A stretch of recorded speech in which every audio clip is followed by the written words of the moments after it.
Hello again. Welcome back to Ask Eddie and Ann. This is Eddie Muller, founder and president of the Film Noir Foundation, with Ann Hawkins, director of communications of the Film Noir Foundation. And we are back for another installment to answer all your questions, or at least as many as we can before Eddie melts.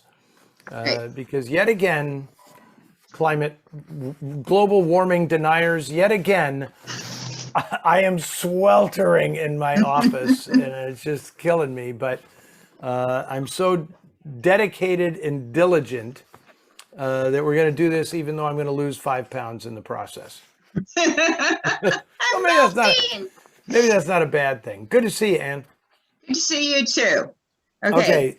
So lately we've been doing this deal where we alternate asking the questions. So we should flip a coin and see who goes first, but let's just forget that and you go first. I go first? Okay.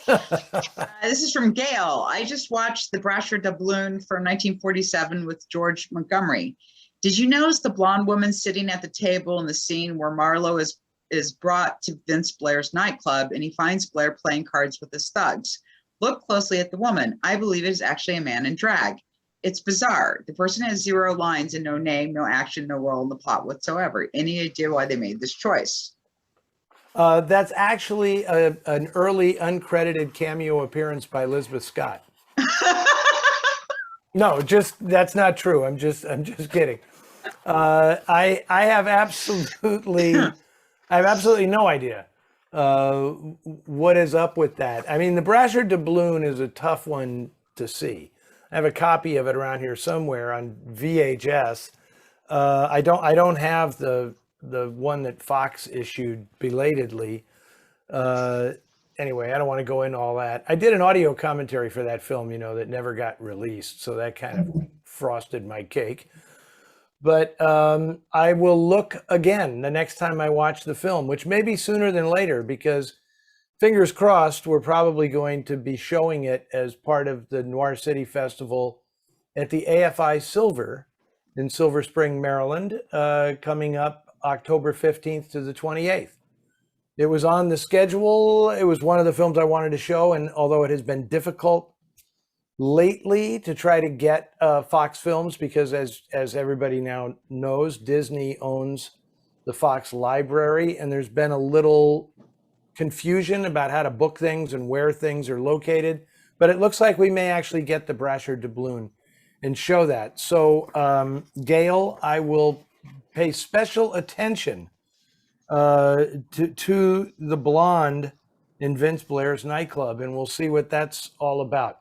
I have to say, I really appreciate the fact that people think that I have memorized every frame of every noir film ever made, that I would remember an extra in a scene in a bar or something. I don't. But thank you for pointing it out, because now I will look for it. So there you go.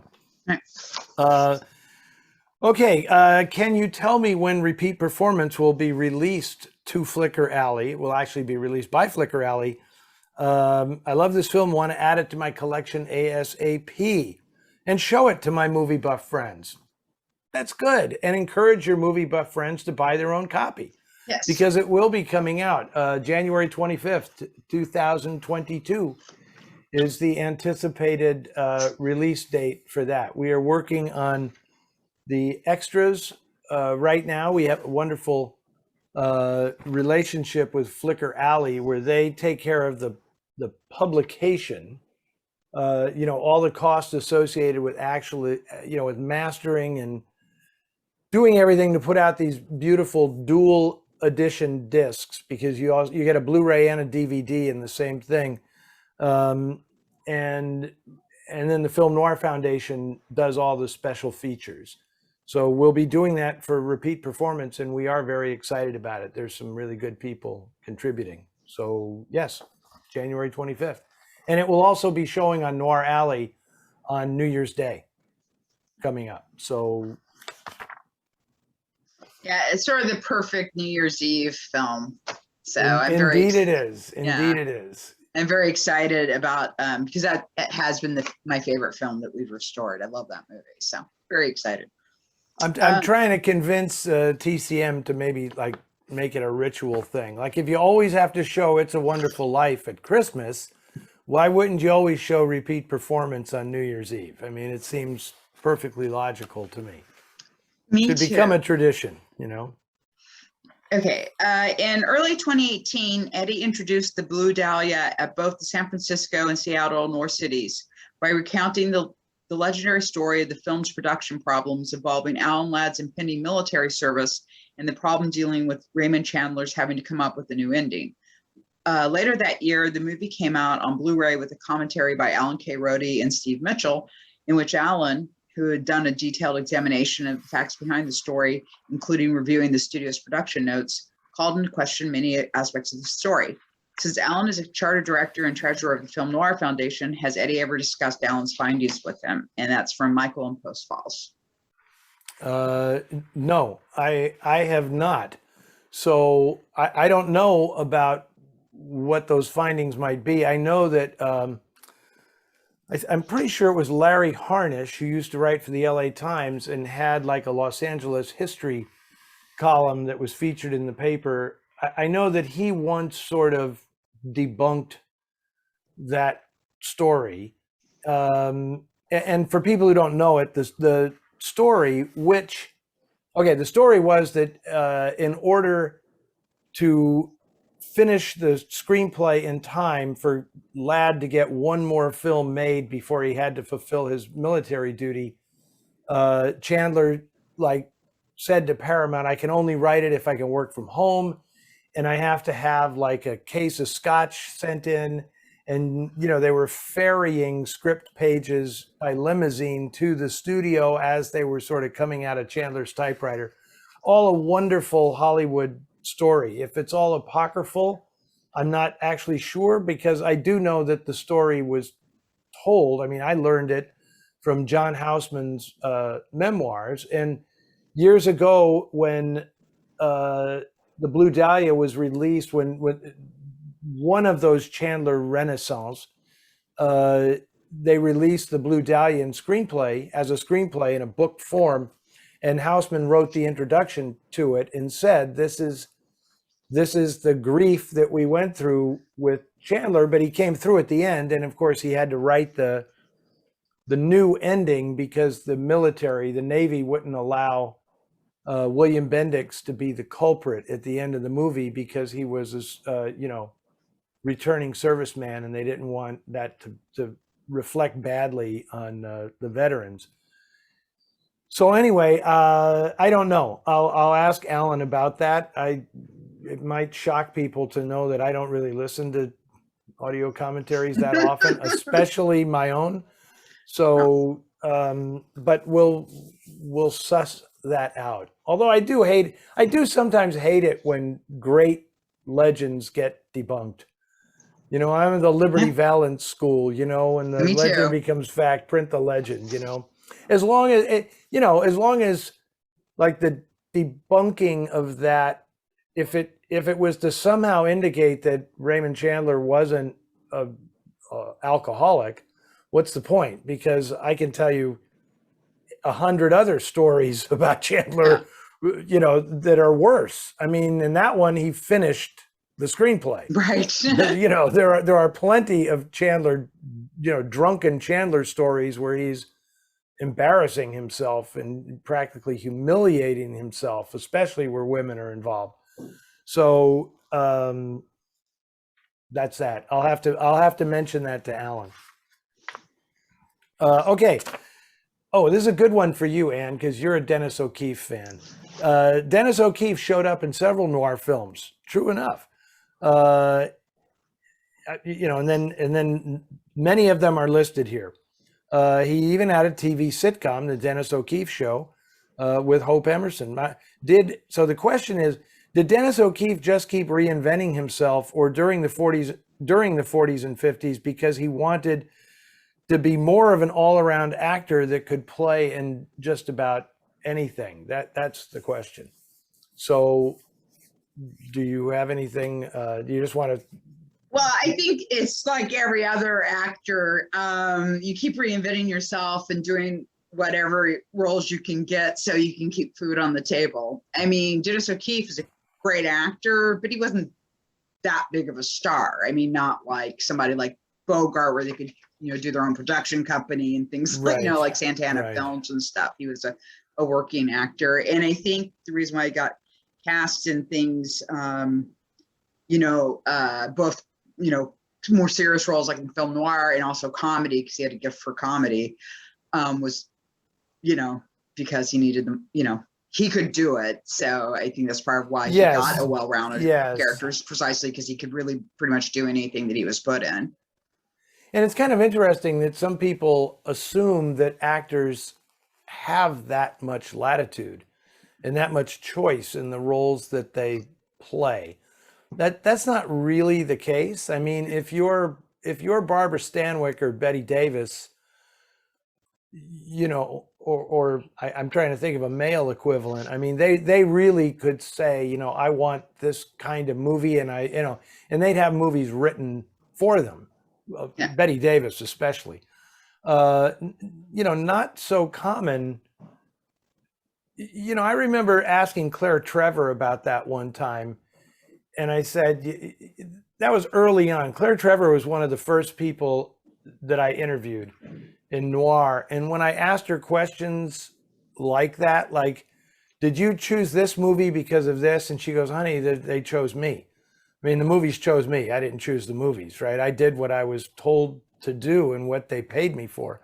And the thing with Dennis O'Keefe that's interesting is Edward Small, the producer, was his agent. And Eddie Small got into the business as a talent agent, and Dennis O'Keefe was one of his clients. And when he became a producer, Dennis O'Keefe was the only client that he retained.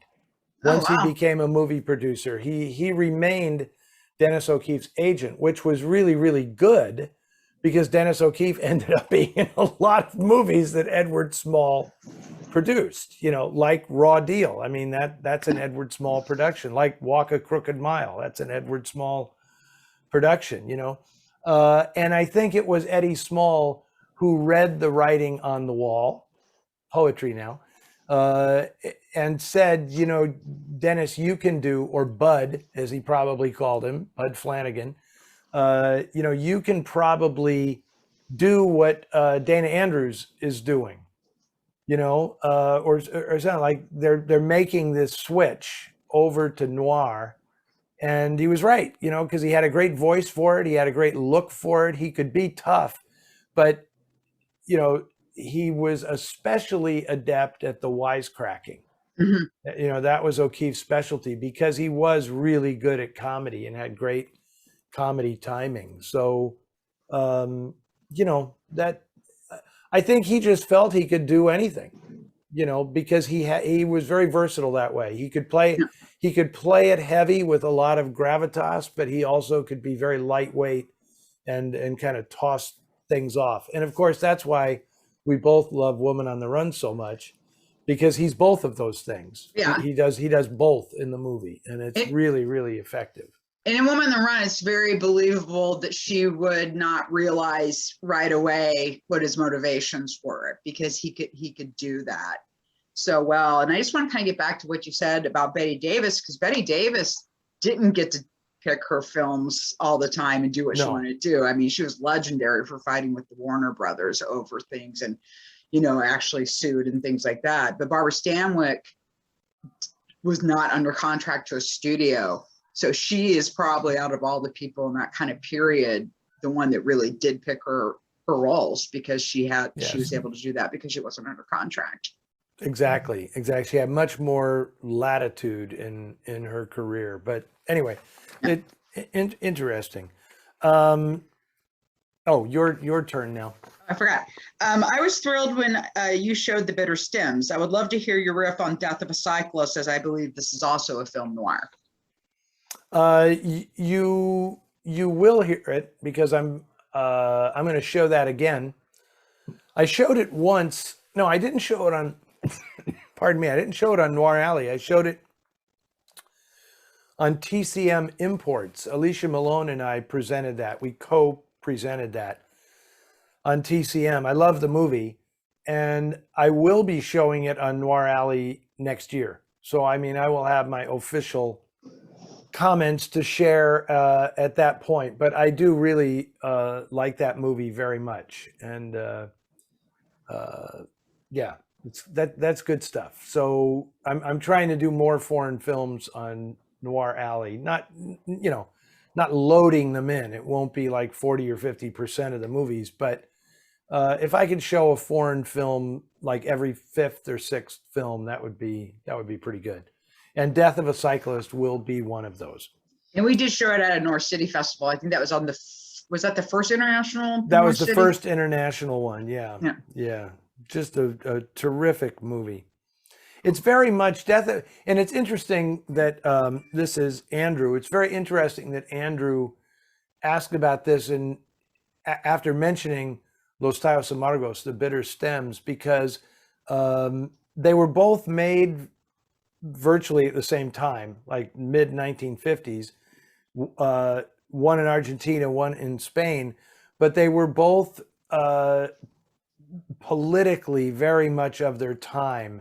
As in Argentina being a Perón thing, and the Franco regime in Spain being that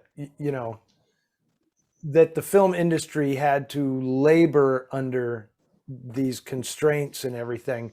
Certainly informed that film as well. So the backstories of both those movies are similar to some extent. Okay, here's one. I'm looking for the title of an obscure black and white American film. I believe it's from the 1950s. Very noirish, surreal, and nightmarish. I get nervous when these questions come in because it's like I'm waiting for the specific detail. Oh, and here it is. The shot I remember is a severed head rolling down a city street. Well, I think I would have remembered that. Does it ring a bell? Do you know the title of the film? Asks Michael. First off, I find it hard to believe that there would be an American film from the mid-50s that would have a severed head rolling down the street, unless it was a low-budget independent film. I don't know. And it sounds like a horror film to me, like a noir stained horror film or something. Do you have any idea what this might be, Ann? No, the only severed head scene I can think of is in Homicidal, William Castle's film. There's a great scene where a woman's coming down one of those stair lifts and her head rolls off. Yeah, and her head flips off. Yeah. Yeah, because honestly, when they put the stair lift in my mom's home, that was like the thing that immediately went in my mind. Of course, but that's not a city street. That's not a and city I can't street really, and I can't stop thinking of the David Lynch movie, Wild at Heart, because there's a severed head going down the street and right down the middle of the street in Wild at Heart. But a 1950s movie, I'm pretty much stumped, I gotta say. So I'm going to count on the folks listening to this to weigh in. Yeah. If any of them know what this movie might be. I'm thinking it's probably something like that's later than mid 50s, like Dementia 13 or something like that, where it looks like noir but it's really a horror film, and you could probably do a severed head. Maybe it's a Corman film or something, but it's just not ringing my bell. I'm sorry, Michael. Okay, I recently watched Hot Summer Night for the first time. While I wouldn't place it high up in the pantheon of film noir, it does have some wonderful moments and features a quirky cast. Andre Previn composed the score, and the director is David Friedkin, who has a long list of TV credits and directed a number of Alfred Hitchcock episodes. Are you familiar with the film, and can you give me any information about Friedkin? Is he any relationship to William Friedkin? I'm going to confess, I have not seen this movie. I know the movie. I know the movie they're talking about. This who is this? This is John. John. I know the movie that John is talking about, and I think I even have a poster for it, but I have not seen the movie. So I can't really address that. David Friedkin, I know I've seen a lot of television stuff by David Friedkin, no relation to William Friedkin that I'm aware of. I hope I'm not mistaken, but I don't believe that's the case. I seem to recall a long, long time ago when I was first, in the 70s, wondering if there was a connection between the two of them, and I recall there not being. But anyway, thanks for the tip, John, on Hot Summer Night, because I can't even remember what year that's from. It's a 60s film, I believe. Anyway, I will check it out as soon as I can. Okay, I watched Detour recently, and after Eddie's comments that Al Roberts' narration might have been him setting up his alibis, it made me think of Too Late for Tears and the third season, pardon me, of USA Network's The Sinner. Again, I confess, I don't know what that is. I haven't seen USA Network's The Sinner. All three involve serial killers, homicidal maniacs who don't think they're killers. How often in film noir is this a plot device? How often is this device of the serial killer in denial used, and what might be some of the best examples? Wow. Okay, so these are two kind of different things. Yeah. Right? Because Al Roberts, I think, if you buy the idea that he's an unreliable narrator, it's not that he doesn't know or doesn't believe he's the killer. I think he's just setting up an alibi. Like he's rehearsing, telling the story to people like, this is what happened. Can you believe this? And he's lying, right? I think this is fairly common in like movies like Hangover Square. I mean, usually, I mean, the thing that makes this odd is that, and who is this? I don't see a name attached to this one. Okay. They're specifically asking about a serial killer. Right? Yeah. So I'm thinking of stuff like Hangover Square. Yeah. Where Laird Krieger kind of blacks out and he has no recollection of his crimes. And he's somewhat of a sympathetic character because, at some point he's going to realize it's you, dude. Yeah. You did this. And then there's stuff like, because usually that's how it works. It's more an amnesia thing than it's a denial thing, right? Like Black Angel with your hero, Dan Duryea. I know there are other examples. You have any that occur to you? Angel Heart is the thing that immediately popped in my mind. Yeah. And then in The Locket, does she know what she's doing or not? I'm just trying to remember because the structure is so complicated, and I wasn't sure if she was not remembering some of the things she did or not. Yeah, I think it's unlocked at some point where by recreating the incident that traumatized her in her youth, it kind of unlocked the reality of what she had been doing all along. Yeah. In the multiple flashbacks. Yeah. But I know there aren't that many serial killer movies that you can call film noir, but and I'm thinking that, like when you said Angel Heart, I'm thinking that more of these occur at that time, like in neo-noir. I think you're going to see this much more than in the classic film noirs. What's the movie? It was very much like Black Angel, and I mentioned that it's Phil Kaufman did it, and it's Ashley Judd plays a SF cop who starts thinking that she's the killer because it's called Twisted. Yeah. And she has these blackouts because she drinks, and she blacks out when she drinks. And then all these, but that script went a little too far in that storyline. And I told Phil, I said, this is just like Black Angel, and I got to say, directors never appreciate it when you tell them that their movie is another movie that was made like 50 years earlier. I remember I did that with John Bailey one time when the first time I met him years ago, cinematographer John Bailey, and he was also the president of the Academy of Motion Picture Arts and Sciences recently. And he came to a book signing I did, and we were talking, and I said, "Oh, John just did his own noir. It was a really good film with Ed Harris and Benicio del Toro, and I think Madeline Stowe is in it, called China Moon."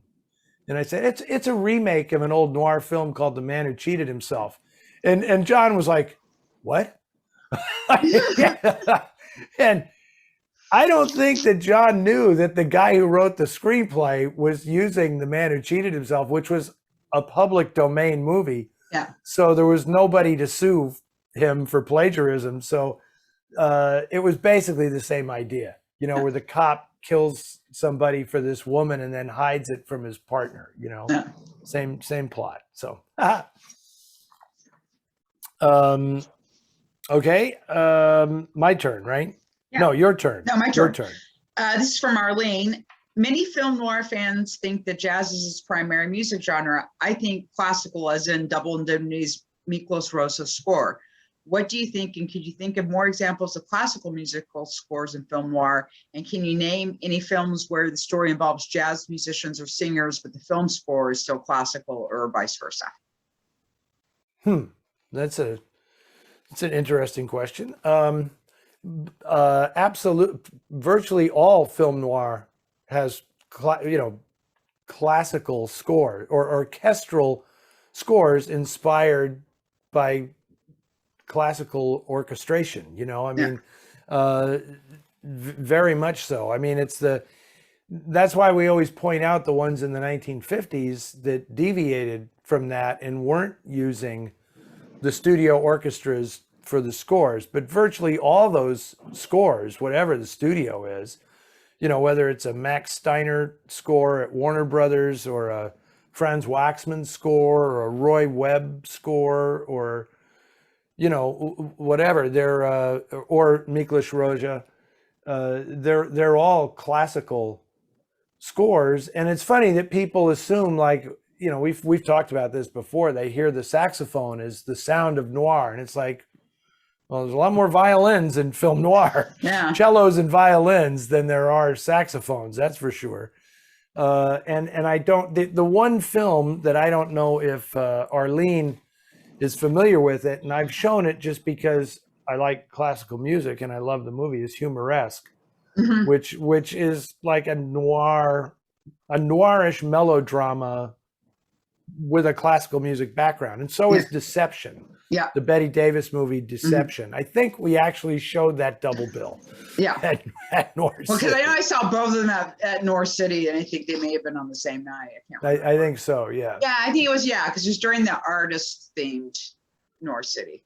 Right. And then it would be kind of odd if it was a movie about jazz musicians that had a traditional score. Maybe it's the one we talked about on the last show, Blues in the Night. Yeah. Which I'm sure has some traditional scoring in it that isn't jazz or blues or anything. And even, I have to be, even Odds Against Tomorrow, which has one of the best jazz scores, it still has traditional orchestrations in the movie, with filled out. I mean, it's a modern jazz quartet, but it's filled out with more instrumentation and arrangements than just the modern jazz quartet. So I don't know. That's as close as I can get on that one, I think. Yeah, because I think the only ones I can think of that have just jazz would be like Anatomy of a Murder and Elevator to the Gallows. Yeah, those are just jazz. And maybe, I don't know, I haven't seen Man with the Golden Arm recently, but Elmer Bernstein's score for that, I know he was jazz influenced, but he also composed traditional scores as well.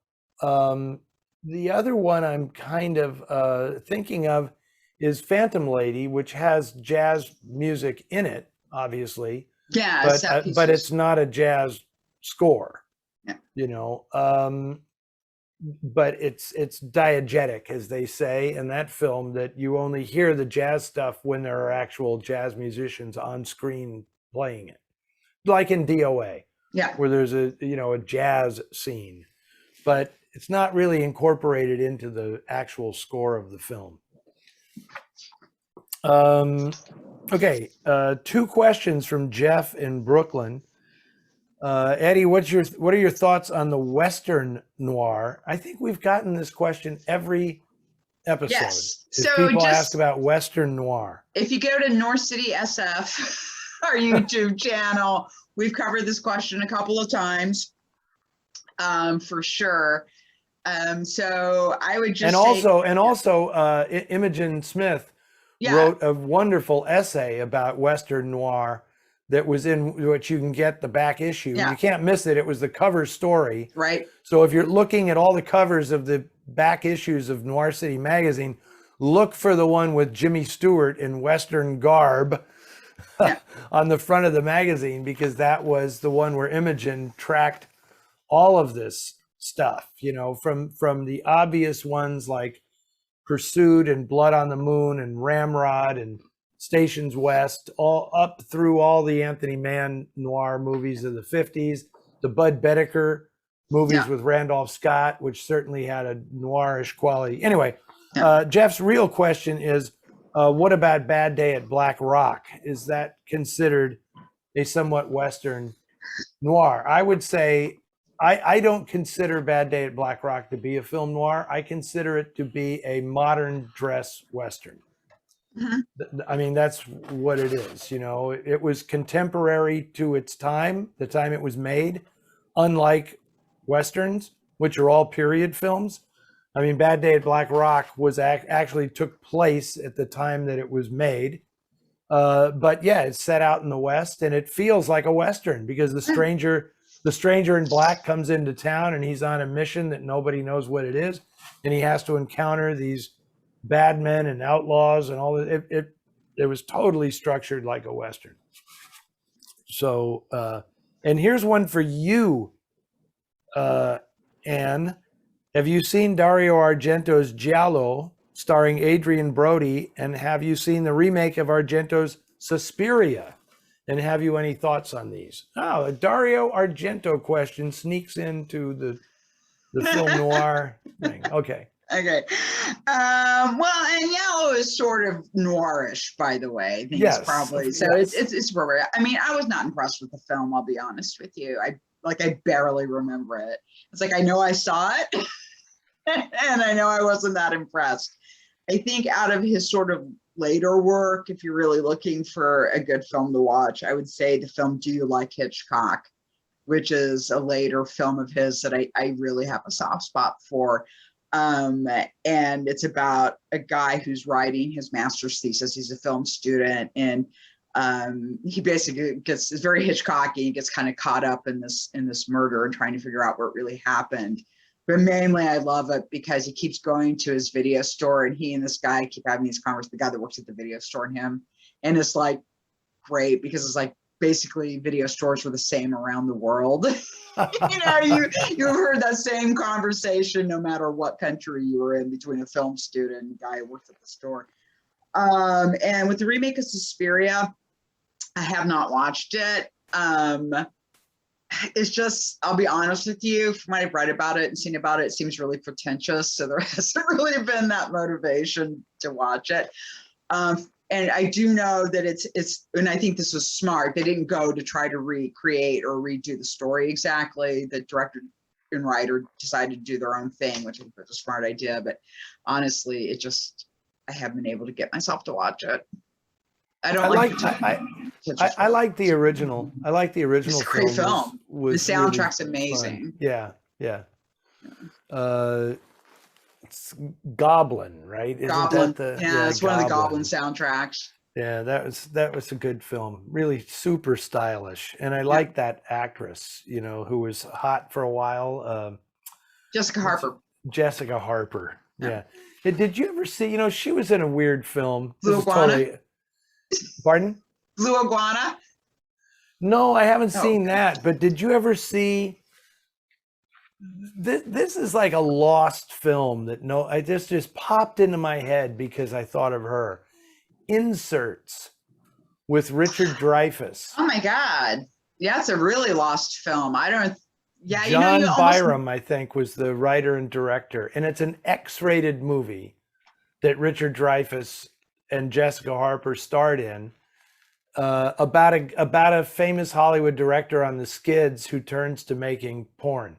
yeah. And I remember seeing it, and honestly, I can't tell you anything about it except I don't recall there being a lot of sex in it, so I don't know why it was rated X.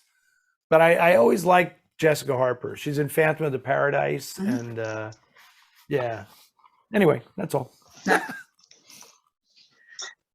Is it generally agreed that if it is generally agreed that classic noir ends with Odds Against Tomorrow or Psycho, and neo-noir start in the late 60s with films like Point Blank, etc., when do we put all the stuff that falls in between? I'm thinking of titles like Experiment in Terror, Shock Corridor, Brainstorm, Blast of Silence. Blast of Silence is an interesting case because it certainly looks and feels more like classic noir and definitely has a requisite downbeat ending with great location cinematography. I will tell you where we put them. We put them in our queue to watch. Yeah. And worry less about when they were made and whether they qualify as noir or not, and just watch them. Yeah. Because I hope people understand that when I write about this stuff, as I always try to stress, I am not the guy who says noir began here and noir ended here. That is the opposite of what I do. When I talk about noir, I talk about it as an organic artistic movement. In all such movements, they don't really have a definable starting point or a definable end point. But for the purpose of talking about them so that people understand the factors that influence the formation of that movement, you kind of pick when the gate opened, right? And I choose to pick the Maltese Falcon because it combines so many elements that I think are essential to the whole thing, the book that it's based on, the actor, the worldview depicted in the film. No, it doesn't look like I Wake Up Screaming or other more noirish looking films. And I like to symbolically pick Psycho as the end because it represents the beginning of a new approach to filmmaking that was very different than the approach that created film noir. But that doesn't mean that Blast of Silence and Shock Corridor and, Experiment in Terror, that's a cop movie. It's really a cop movie. I've shown it because it's set in San Francisco and it's really good. And it's in black and white and Glenn Ford's in it. And, it's Lee Remick. Look, if Lee Remick's in it, I'm all in. Sign me up.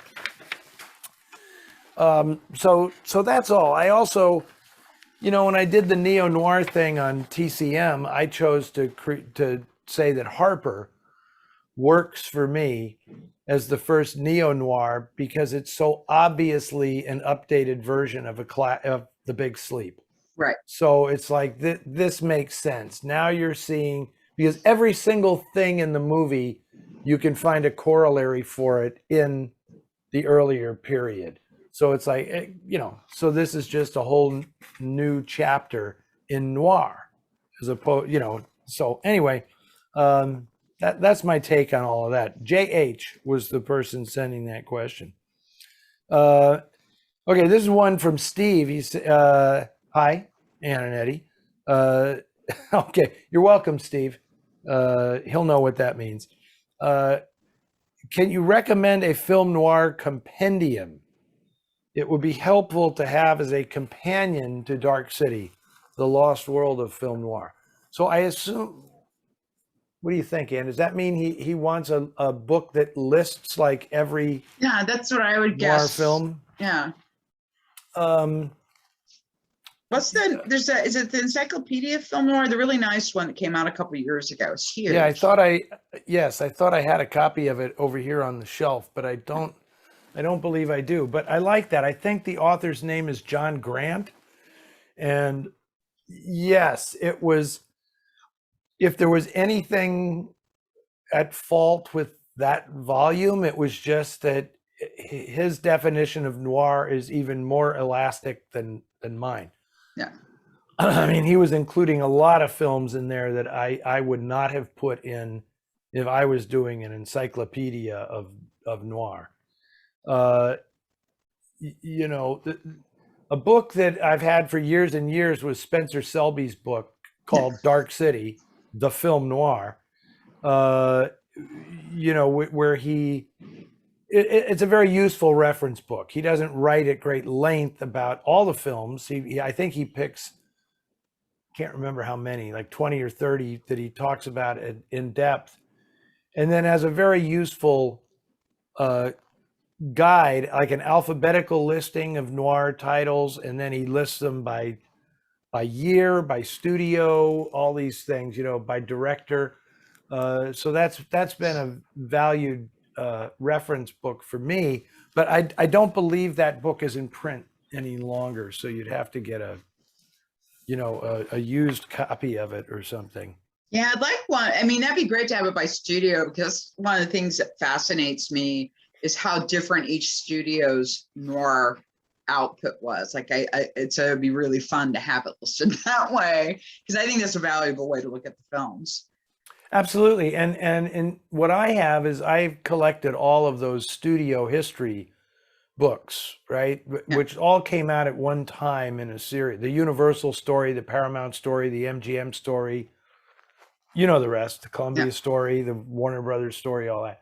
And those are great because it does list like every film made at the studio, so you can go through and there's not a lot of detail in those books, but it will tell you basically what its fortunes were at the studio, how much money it made or lost or whatever.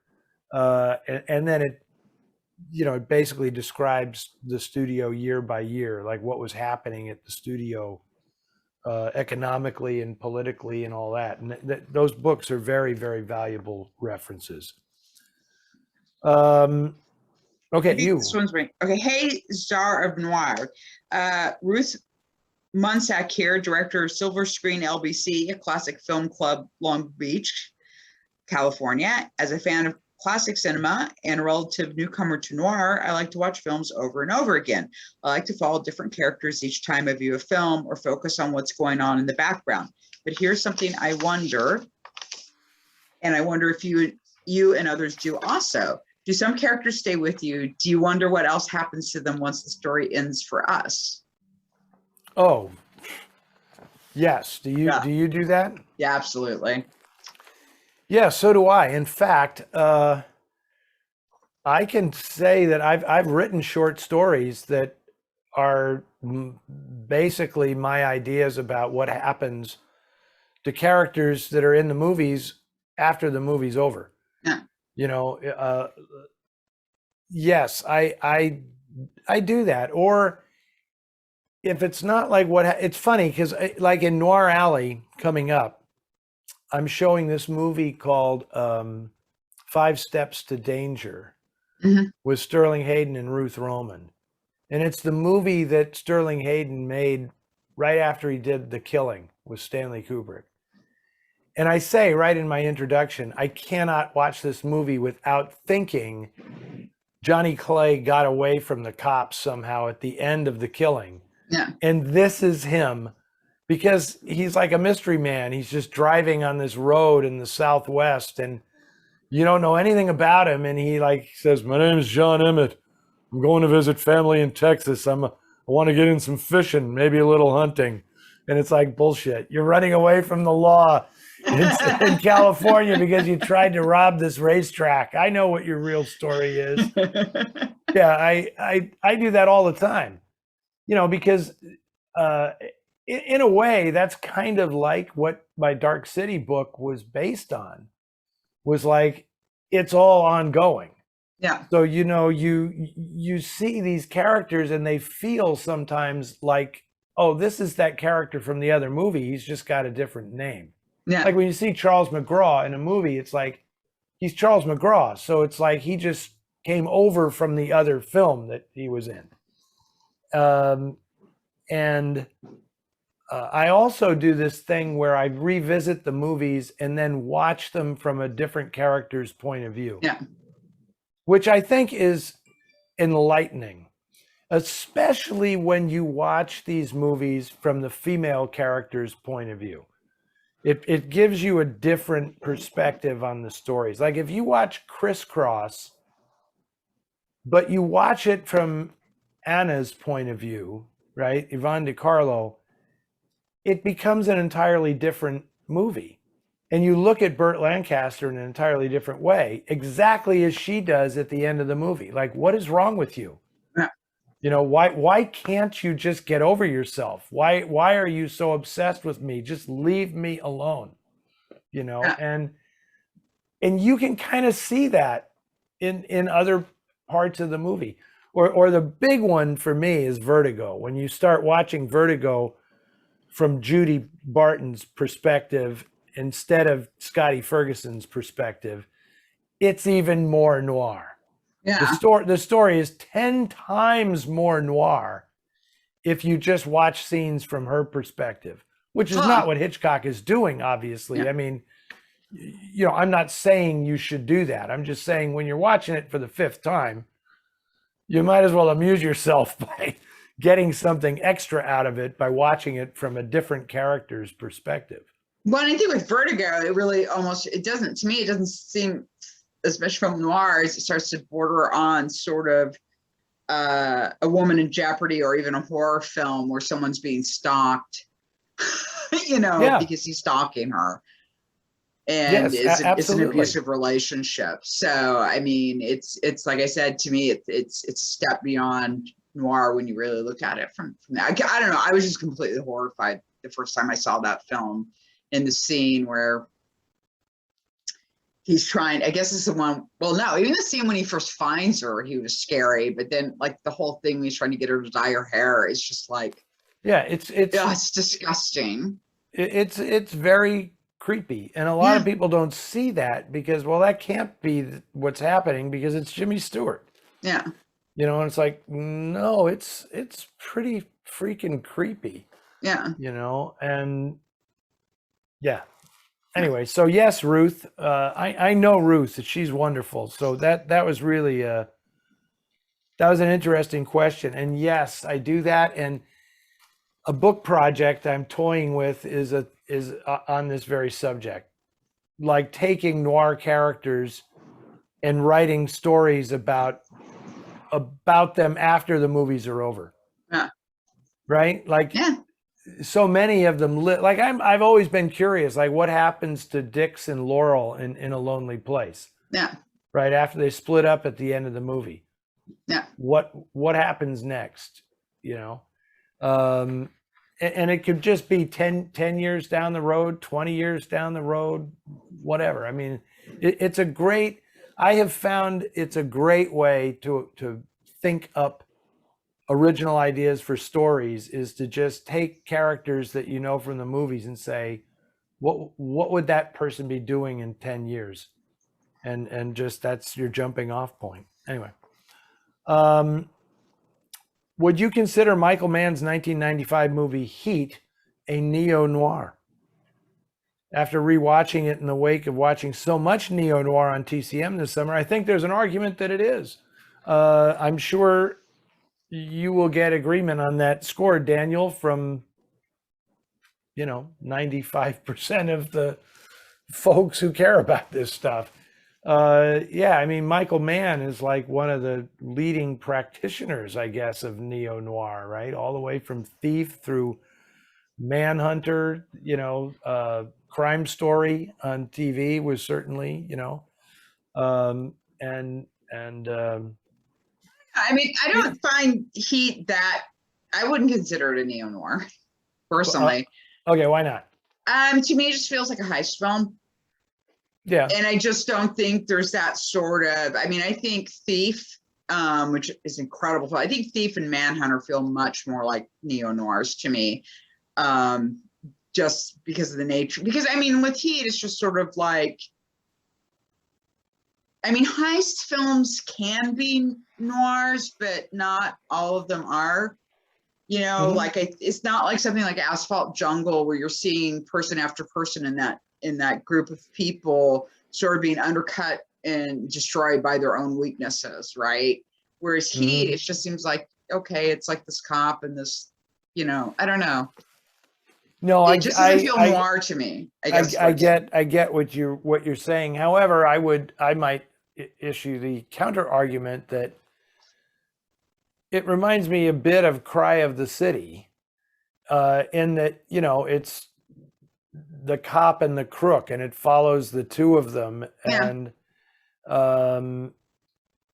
I haven't seen Heat again since it came out. I mean, I saw it in the theaters and I enjoyed watching it. That is one of the great shootouts ever in a movie. But that shootouts in movies aren't the reason I go to the movies. Yeah. So it was great, and I appreciated how amazingly well done that was. But there's a lot of parts of Heat that did not connect with me. Yeah. And I just felt like, he's like really troweling on the backstories to make characters out of these guys, who are all involved in the heist, and what's interesting to me is I love the actors who can suggest a backstory without having it written for them, like Tom Sizemore, who is just great in that film. And it's like he just carries a backstory. You can make up whatever you want, but the guy is just such an interesting actor and such a, he's kind of, he's had his trials and tribulations, and it helps his performances on screen, so anyway, I mean, I don't have any problem with somebody who wants to call it a neo-noir, but I agree with you. If somebody said to me, how would you describe Heat? I'd say it's a heist film. Yeah. Before I'd describe it as a neo-noir, but so what? Right. Great. I think it's you. It's me? Sorry. This is from Jeff. One of Otto Premingier's best noirs, The 13th Letter, is also one of his least seen. As you know, it's a remake of Clouseau's 1942 film Le Corbeau. Could you contrast and compare both films? I like Le Corbeau better. I think that Le Corbeau, by Henri-Georges Clouzot, it has more weight to it because of the time it was made and because of Clouzot's own story about, working in France during the war and how the collaborationist aspect of that story, like the message, people who, like the poison pen letter aspect of the story feels a little richer and deeper to me in the Clouzot film than it does in the 13th Letter, which I'm going to confess, I've only seen it a couple of times because as Jeff points out, it is not easy to see. Yeah. I mean, Fox, I don't know that Fox has ever put that out as a DVD. When they did their original run of noir, Fox Noir films, I don't think the 13th Letter ever came out. They did every other Otto Preminger at Fox film, right? They did them all. Laura, and they even threw Daisy Kenyon in there with Fallen Angel and Where the Sidewalk Ends, and Whirlpool, but they didn't put the 13th Letter in there. And I think it all has to do with rights issues, and it wouldn't surprise me at all if it had to do with rights issues pertaining to the original film. Yeah. Like somehow they didn't, that the deal lapsed, Yeah. and they've never re-upped the rights, and so they can't do it. I don't know if I'm right about that, but it wouldn't surprise me at all, you know. Okay, I'm gonna here we go. As Eddie mentioned before, no one has a definitive answer for what exactly film noir is, but it seems like this is pretty funny. It seems like a lot of people have definite views on what film noir isn't.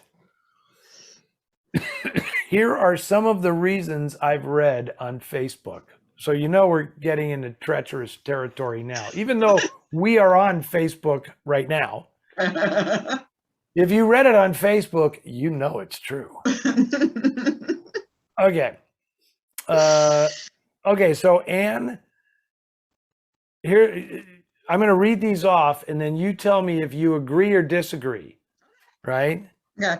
It's not noir if there's no voiceover narration. Disagree. So do I. It's not noir if there's no shots of rain-soaked streets glistening in the dark. Disagree. So do I. It's not noir if it was filmed in color. Disagree. I have to say I disagree on that one as well. It's not noir if it's this is a good one. It's not noir if it's played for comedy. That's tricky because I have seen some noirs that were really, and they're still noirs, but they were really kind of tweaking that edge. They're funny. Yeah. Right? There's nothing that says a noir can't have humor in it, because let's face it, I mean, but played for comedy is slightly different.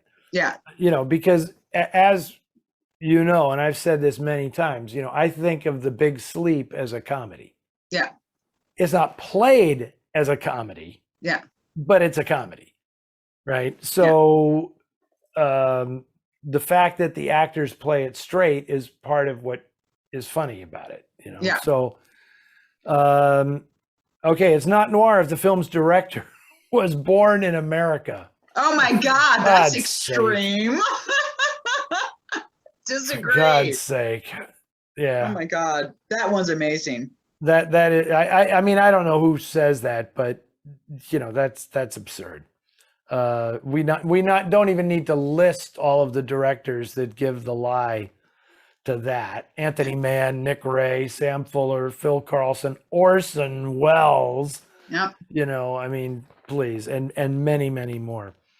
It's not noir if it was directed by Alfred Hitchcock. I disagree with that. I think he's done a couple noirs. Absolutely. Yeah. Absolutely. Because that's the thing. You know, also, is that also a thing? Like I know, like he's a great director. I'm not saying that, but he's not like a genre unto himself. I'm sorry, he's not. All his films fall into a genre. He made suspense films. He's the master of suspense, right? Yeah. But suspense takes many different forms. Yeah. Right? The other thing that kills me about, like, it can't be a noir if Hitchcock directed it, this cult of the director, enough already. Yeah. You know, the writer has something to do with this, you know?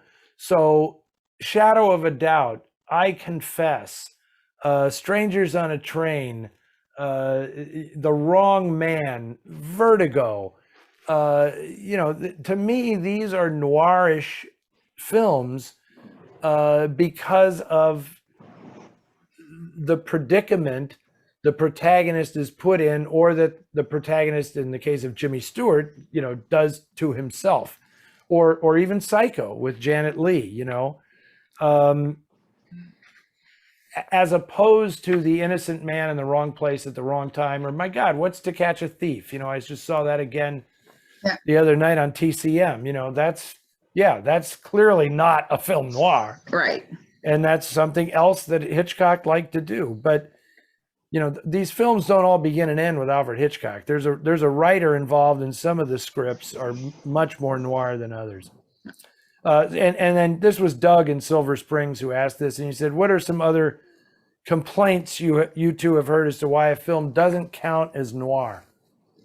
I think the number one thing, which I know we've talked about multiple times, but I'll bring it up again, is suddenly when it's a female protagonist, it's not a noir. Yeah. And they don't Yeah. come out and say that, right? They don't come out and say, well, it's a female protagonist, therefore it's not noir. But repeatedly films, especially Crawford films, which are all noirs that she did at Warner Brothers, and people act like, they're not film noir somehow. Yeah, I totally agree. And that kind of in some ways dovetails with the one I hear more than anything else since I've started doing this whole thing is, where's the femme fatale? Oh, yeah, yeah. If there isn't a femme fatale in it, it's not noir. Yeah. And that's just nonsense, because if you really start adding up the films, you'll be surprised how few noir films have a genuine femme fatale in them. It's probably like 10 to 15%. Yeah.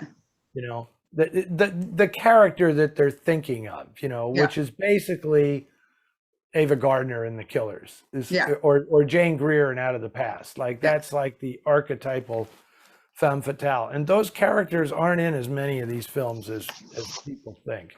Yeah, and I think part of the reason why that's also, I think people think of it that way too. I think it's a lot because they are so common in neo-noirs. I would argue that neo-noirs have more, like a higher percentage of those have femme fatales than the actual ones from the classic period. That seems to be something that's been really glommed onto as people look back. Somebody should do a study on that. Yeah, it'd be nice to see the numbers. Well, I don't know. I'm not a numbers guy, but it would be kind of interesting, because it reminds me of like when people complain that TCM is showing too many new movies, and then there's this fellow who every month when the schedule is announced, he does like a decade by decade breakdown, percentage wise, of what TCM is showing, and it constantly gives the lie to these people who are saying, oh my God, TCM doesn't care about old movies anymore, because it's like, 38% of the films are from the 1930s, 28% from the 40s, another 20 something percent from the 1950s. And then it'll be like, 5% from the 1970s or the something. And they'll say, see, last month it was only 2.5%. They've doubled the amount of movies they're showing from the 70s. That's what I'm talking about. And it's like, but the films from the 70s are classics. That was like 40 years ago, guys. I know. We're all getting older. It's unbelievable, really, when yeah. Please. Okay, your turn. My turn. Eddie and Ann. If you could pair up a couple of noir stars who never worked together, who would it be? Mine would be Burt Lancaster and Marilyn Monroe, and that's Joe from Rancho Palos Verdes. A couple of noir stars who never worked together. Wow, that's an interesting question. You have one? It's a bit of a cheat. So I would say Barbara Stanwyck and Dan Duryea. Those are the two people that I most would have liked to seen in a film together. However, she had her own TV series, and he was in one of her episodes, and they were really great together. And Joan Blondell's in that episode too. But I would have liked to seen two of them in a movie together. Definitely. I'm sorry to say, I just looked at this question. Yeah. And it deserves a much better answer than I'm going to come up with in the time allotted. So I really need to think about this. It might surprise people to know that I don't sit around thinking about things like this. Yeah. When maybe I should. Maybe it's something that should be part of my job description. But it's interesting. I might surprise people and like say it was two women, because I generally do that where it's like, most times when I think about this, it's when I'm saying, oh, they should have played brothers in a movie, or they should have been sisters in a movie, because they've like I would say, because you know who I really want to see the most in a movie together? Now that you've said that, Barbara Stanwyck and Joan Crawford. Well, There you go. together in something would have been great. That And would they have were been very like, good friends in real life. yeah, that would be like off the charts. So Yeah. that's a really good one. I would also say, I mean, this is kind of weird, but I would really like, and somebody's going to tell me that this happened, but in a noir film, I would like to see like a mystery, a noirish, sexy mystery starring as sisters Anne Southern and Joan Blondell. Ooh, they'd be great sisters. Like I would really love that. And maybe they're bad sisters. You know, maybe they're doing dreadful, evil things, but they're having a really good time doing it, because they'd be a ball together. They would just be. Yeah. I love both of those women. I just think they're the greatest. I love the how sassy and sexy they are on screen, and yeah, maybe that wasn't what Joe from Rancho Palos Verdes was thinking about, but that's what I'm going to go with right now. We'll think about it further, Joe. Yeah, and Evard and Celeste Holm as sisters would be good too. Yeah, that's not bad at all. Yeah, No. Eve Arden and anybody is She's pretty the good. best. Yeah. Okay, here is this. This is our last one, right? Okay. Yes, this is how our about last that? one. I'm so happy. This episode is a little briefer, Yes. which is good considering that I don't have a drink. People may have seen that, and it's really hot in this room. So, okay, well, this is kind of a long one, so this will eat up some time. Yeah, Well, and I just was very I kept in the whole thing because I was very moved by this letter. So that's why I Okay. just All right. I was very moved by it. While on a road trip this summer, we happened upon a restored movie theater in Abilene, Texas, the Paramount. We were lucky that the weekend we were passing through town, they were showing Casablanca, one of my family's favorite movies. While we all know that Casablanca is not a noir, thank you very much, the Paramount has been restored and was designed to resemble Granada, the city in Spain, Granada. Because of the Moorish style of architecture, it felt like we were watching Casablanca sitting in the old Medina of Casablanca. It really added so much to the experience. Can you recommend other movie house combinations or movie houses to visit that are as evocative or fascinating, or really anything about old movie palaces that you would like to share? I'm looking for a new obsession. This might be it, says Kathleen. And I don't suspect that's my wife, Kathleen. I don't think it's your wife. No, I don't think she would write that letter. And I don't know why she would be passing through Abilene, Texas during COVID. I don't know why she'd be doing that. Well, there is the Castro Theater in San Francisco where we've done Noir City for many, many years. I know what she's saying about connecting the movie to the theater. Yeah. But I will be honest and tell you, I don't know my theaters that well to say, they should show this film in that theater. But I will say that, for Noir City, it has always been our preference to show the films in an old movie palace. Yeah. Because I just feel it's more, as Kathleen says, it's more evocative of the spirit of the time, when we were in Seattle, Anne, they first put Noir City in the Uptown Theater, which was at the foot of Queen Anne Hill, and to me, it just didn't feel right. I was happy to be there, but it was it wasn't a multiplex, but it was a 2-screen venue, and there wasn't anything vintage or classic about it. And then we moved to the Egyptian on Capitol Hill, which was perfect. Yeah. I mean, it felt like it had ghosts, and it was like an old converted vaudeville house, and and it was like, this is exactly where we need to be. And the Grand Lake here in Oakland, California, is a fantastic.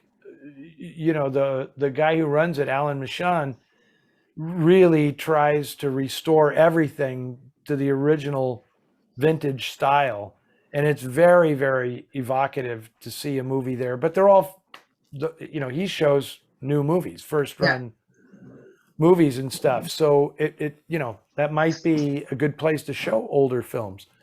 I don't have the link, but I'm telling Kathleen here, if you go online and you Google world's 100 greatest movie theaters, a feature comes up that shows a lot of these places. Now, they're not all vintage theaters. There's some that are pretty modern, but they're great. But you can see a great many classic American movie theaters on that list. And there's also all kinds of stuff from around the world, from Spain and Italy, but it's really terrific.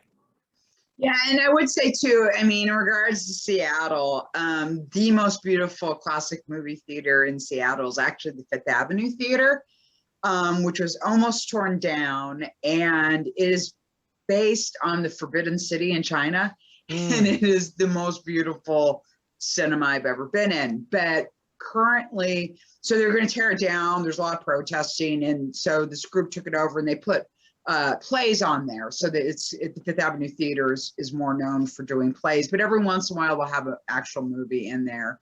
And it is the most, I think it's the most beautiful cinema. It's absolutely gorgeous. It's and I really wish they would be able to play more movies in it, but it is what it is. Well, here's the challenge that is as you know, and you've heard me say this many times, Anne, when we started doing Noir City, the idea was to preserve the movies, right? We could preserve the movies by showing that they were still viable by, hey, if you preserve this, we'd even say to the studios, if you make a new print of this film, we'll get you 8 to 10 play dates a year at our various festivals. So it was a great way of saving the movies. Then it was like, I want to show these movies in classic old movie houses because we want to save the theaters.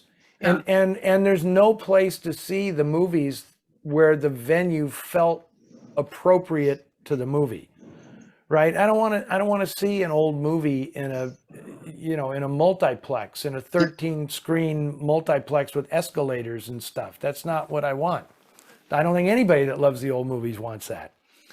Then it went to the point of, well, Jesus, now our challenge is we got to preserve the audience for these films, right? Because you know why. I need not explain. But Kathleen, if this is your new obsession, you got to hurry. Because I do believe that in the next 10 years, all of these old movie theaters, unless they convert to mixed use performing arts, nonprofit mixed use performing arts venues, they probably won't survive because they can't survive just showing movies. And the downside of that, and this is, hard for me to admit because we save films in 35 millimeter, is that when they switch to nonprofit and mixed arts centers, they'll take out the projectors. Even if they decide to show movies, they will take out the projectors because it'll be more convenient for them to show films digitally with a digital player than it is to pay a projectionist to come in every once in a while to thread up 35s and do a changeover system and all that. You're just, one or the other is going to survive. The theaters are going to survive, or the projection system is, and if you focus on the projection system, I think you're going to lose the theater. So it's a challenge. I mean, we're seeing this, right now, Because like when we do this festival at the AFI next month, it'll be a combination of 35 millimeter and digital. But in order to get the 35, you have to batch all those films to show them at one time, because they have to bring in a projectionist because they're no longer always on staff. Yeah. So it's changing everything. I'm glad we can do it. I'm really thrilled at some of the titles we got. I never expected to get them, but it has really changed dramatically. So Yeah.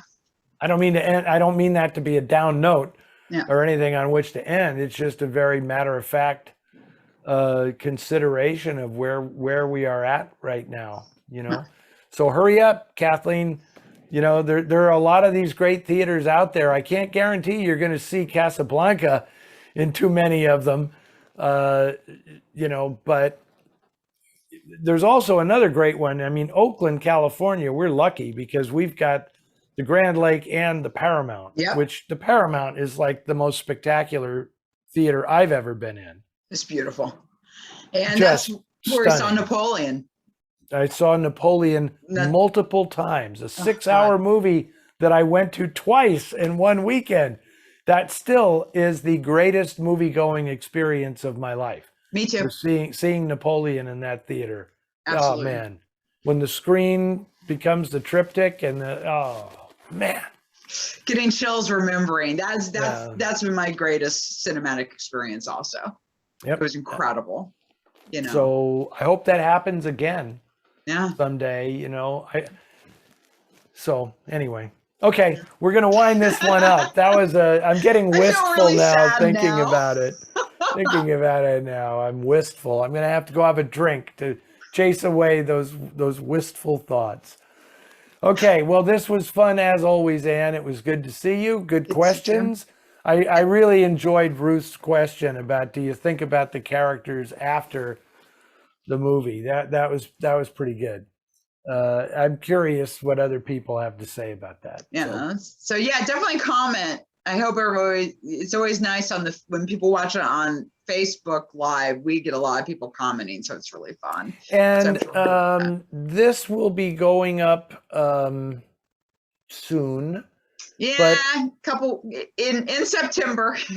In September. Well, if we happen to be landing before the 18th of September, I'm just going to remind everybody to really tune in to Noir Alley, because I have Dana Delaney will be co-hosting a whole night with me on TCM, not just Noir Alley, but she's the guest programmer that night before Noir Alley comes on, and she picked 2 really cool movies to show, and it's great. I mean, I will confess I've already recorded it.